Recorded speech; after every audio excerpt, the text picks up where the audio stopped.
Hello students, आज हम शुरू करेंगे एक नया चैप्टर, एक नया टॉपिक। ठीक है, आज हम लेते हैं अपना चैप्टर नंबर 17 है केंद्रीय प्रवृत्ति की माप। अब केंद्रीय प्रवृत्ति की माप है, इसके अंतर्गत हम पढ़ेंगे समांतर माध्य, माध्यिका तथा बहुलक ज्ञात करना। इसका जो परिचय है वो हम कक्षा 9 में कर चुके हैं। वहाँ हमने पढ़ा था इसको व्यक्तिगत श्रेणी के लिए, अवर्गीकृत बंटन के लिए। अब हम इसको पढ़ेंगे वर्गीकृत तथा अवर्गीकृत दोनों प्रकार के बंटनों के लिए पढ़ेंगे। ठीक है, तो सबसे पहले हम इसमें शुरू करते हैं समांतर माध्य।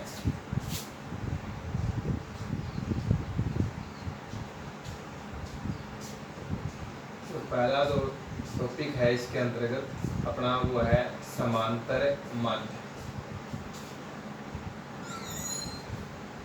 इसके बाद आएगा माध्यिका और बहुलक। अब देखिए, हम इसको पहले लेकर चलेंगे व्यक्तिगत श्रेणी के लिए, अवर्गीकृत बंटन के लिए। मतलब जब हमें सिर्फ आंकड़े दिए जाएं और कह दिया जाए कि इसका समांतर माध्य ज्ञात कीजिए।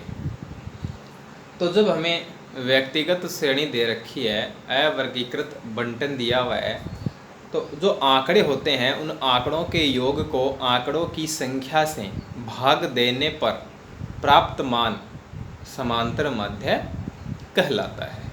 ये इसकी परिभाषा हो गई। समांतर माध्य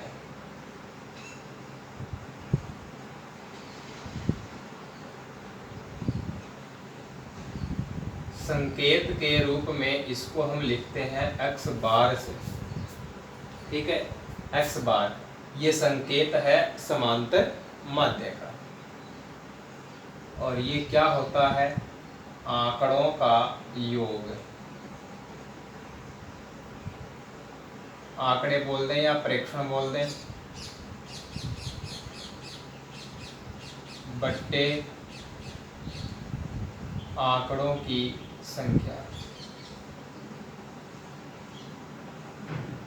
या कहें प्रेक्षणों का योग बट्टे प्रेक्षणों की संख्या। और यही अपना होता है औसत। तो समांतर माध्य कहें या औसत कहें, बात एक ही हो जाती है। ठीक है, अब n आंकड़े हैं अपने पास, x1, x2, x3 up to xn। ये n आंकड़े हैं। ठीक है, हमें इन n आंकड़ों का क्या करना है? समांतर माध्य ज्ञात करना है। तो x बार बराबर क्या हो जाएगा? x1 प्लस x2 कहाँ तक? xn तक, बट्टे कितने हैं? n है। x बार बराबर, अब देखिए x1 plus x2 plus x3 से लेकर xn तक, इसे हम सिग्मा समेशन के रूप में, योग के रूप में इस प्रकार से लिख सकते हैं।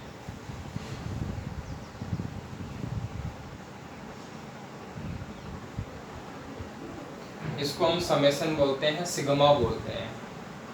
यहाँ हमने लिख दिया xi, तो इस सिग्मा के आगे xi लिखा हुआ है, तो इसको हम क्या पढ़ेंगे? Sigma xi। और इसका मतलब क्या हो गया? सिग्मा का मतलब होता है योग। तो किसका योग है? xi का योग है। अब i का जो मान है वो 1 से लेकर कहाँ तक है? n तक है। तो i का मान है वो कहाँ से कहाँ तक है? 1 से n तक, और बट्टे n। इसे हम सिग्मा x बट्टे n लिखते हैं तो भी चलता है, कोई दिक्कत नहीं इसमें। ठीक है, तो जो व्यक्तिगत श्रेणी है, जो अवर्गीकृत बंटन है, उसके लिए समांतर माध्य ज्ञात करने का जो फॉर्मूला है वो क्या हो गया? x बार बराबर सिग्मा i बराबर 1 से n xi बट्टे n। और इसी फॉर्मूले के द्वारा हम क्या ज्ञात कर सकते हैं, औसत भी ज्ञात कर सकते हैं। इसी सूत्र द्वारा औसत भी ज्ञात किया जाता है। आंकड़ों का योग बटे आंकड़ों की संख्या। तो हमें जिन संख्याओं का, जिन प्रेक्षणों का औसत ज्ञात करना होगा, उन सभी को जोड़कर उनकी संख्या का भाग लगा देंगे तो हमें क्या ज्ञात हो जाएगा, औसत ज्ञात हो जाएगा। ठीक है, तो ये था अपना फॉर्मूला। अब इस पर आधारित जो क्वेश्चंस हैं वो हम करते हैं। एक्सरसाइज होगी अपनी 17.1।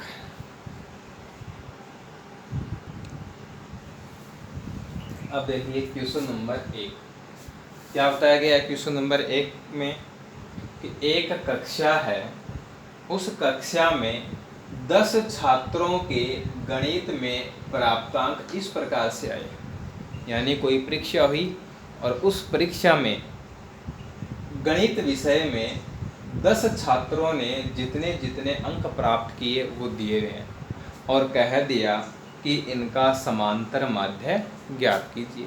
तो अपने को इसमें जो जानकारी दे रखी है उसमें दो बातें बता रखी हैं। एक तो छात्रों की संख्या, तो हमने लिख लिया कि कक्षा में छात्र बराबर 10, और फिर है गणित में प्राप्तांक। तो जो गणित में प्राप्तांक दे रखे हैं उन सभी को लिख लिया। अब हमें इसमें क्या ज्ञात करना है, समांतर माध्य ज्ञात करना है।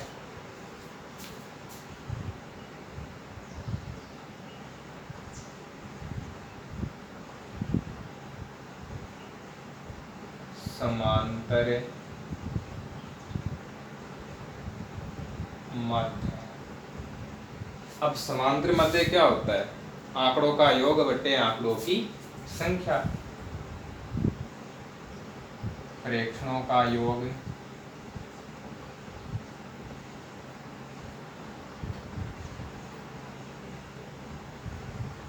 बटे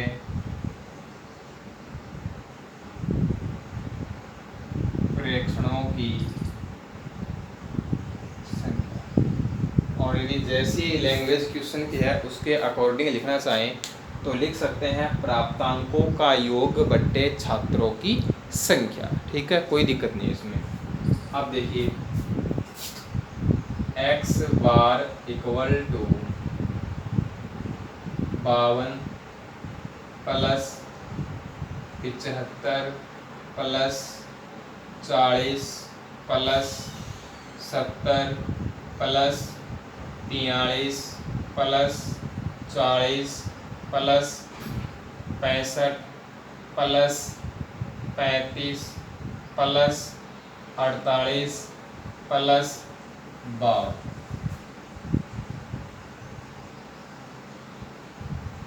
बट्टे में है 10। काउंट कर लो कि पूरे 10 है ना। ठीक है, अब देखो इनको जोड़ते हैं। 2 और 5 7 0 0 है। 7 और 3 10 और 5 15 और 5 20 8 28 और 2 30। 30 का क्या आ जाएगा 0। हासिल हो गई 3। 3 और 5 8। 8 और 7 15। 15 और 4 19। 19 और 7 26। 26 और 4 30। 30 और 4 34। 34 और 6 40। 40 और 3 43। 43 और 4 47। 47 और 5 52। तो जो योग है वो तो गया 520 बट्टे 10। 0 से 0 कट जाएगा और 1 का भाग लगाएंगे 52 में तो कितने बार जाएगा 52 बार जाएगा। तो जो समांतर माध्य है वो क्या हो गया 52 हो गया। ठीक है, अब ये जो समांतर माध्य आया है वो किसका आया है, इन प्राप्तांकों का आया है। तो 52 के आगे हम अंक लिख सकते हैं कि 52 अंक। ठीक है, तो ये था अपना क्वेश्चन नंबर 1। अब सारे जो क्वेश्चंस होंगे वो इसी पैटर्न पर आधारित होंगे। अब देखिए क्वेश्चन नंबर 2 की बात करते हैं। क्वेश्चन नंबर 2 में हमें दिया हुआ है एक विद्यालय के सहायक कर्मचारियों का मासिक वेतन रुपए में 1720, 1750, 1760 तथा 1710 है। तो इसका समांतर माध्य ज्ञात कीजिए। तो हमें दिया हुआ है विद्यालय के कर्मचारियों का मासिक वेतन लिख लिया। कितने कर्मचारियों का दे रखा है? 4 का। तो जो आंकड़ों की संख्या है वो क्या हो जाएगी? 4 और आंकड़े ये हो गए। तो समांतर माध्य है।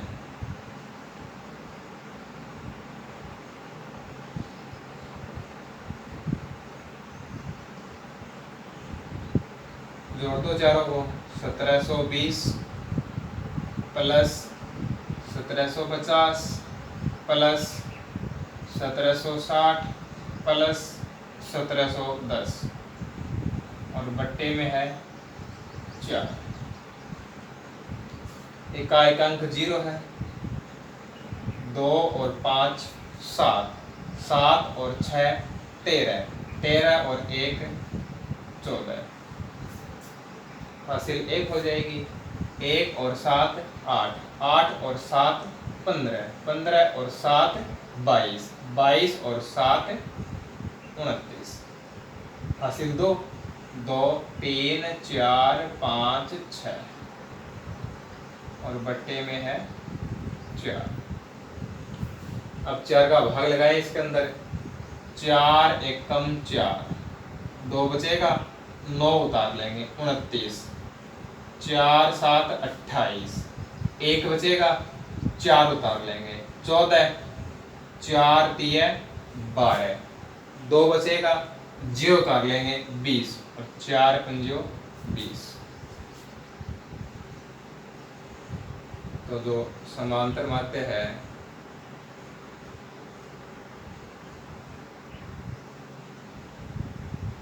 वो कितना आ गया? 1735। और ये जो समांतर माध्य है वो किसका है? वेतन का है, रुपयों का है। तो यहाँ हम लिख सकते हैं रुपये। ठीक है।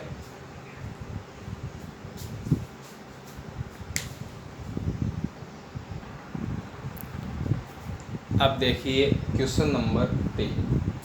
क्वेश्चन नंबर 3 है, ये जो हमने क्वेश्चन नंबर 1 और 2 किया है उससे थोड़ा सा ऑपोजिट हो गया है। पैटर्न वही, काम हमें वही करना है, अलग हटके कोई काम नहीं करना।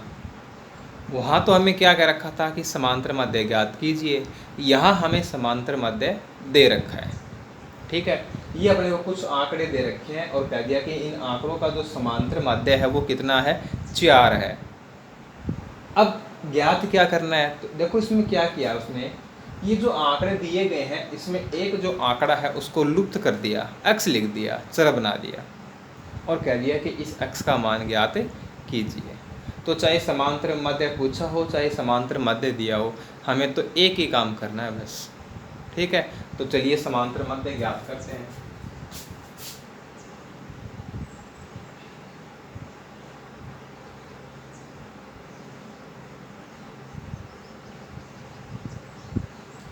समांतर माध्य बराबर है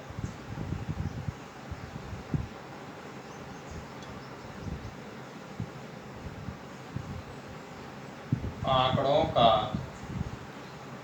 योग बट्टे आंकड़ों की संख्या।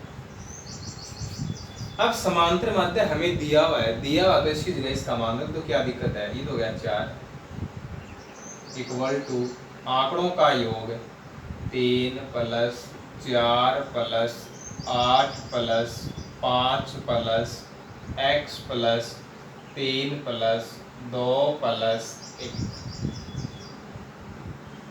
बट्टे कितने हो गए? 8 हो गए।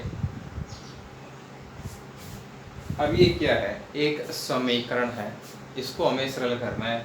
वज्र गुणा कर दो, 8 4 से गुणा हो जाएगा तो 8 चौके 32।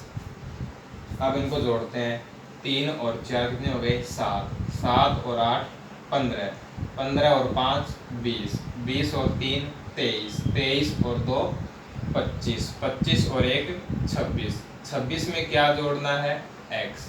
तो 26 में x जोड़ेंगे तो इसको क्या लिखेंगे 26 प्लस x। भाई जोड़ने का मतलब क्या है प्लस है, 2 में 3 जोड़ना है तो क्या करेंगे 2 + 3। अब 5 तो उसका मान आया, ठीक है, तो हमें क्या करना है 26 में x जोड़ना है तो क्या लिखेंगे 26 प्लस x। अब 26 प्लस x कितना होता है इसका मान हम नहीं बता सकते तो छोड़ देंगे ऐसा ही।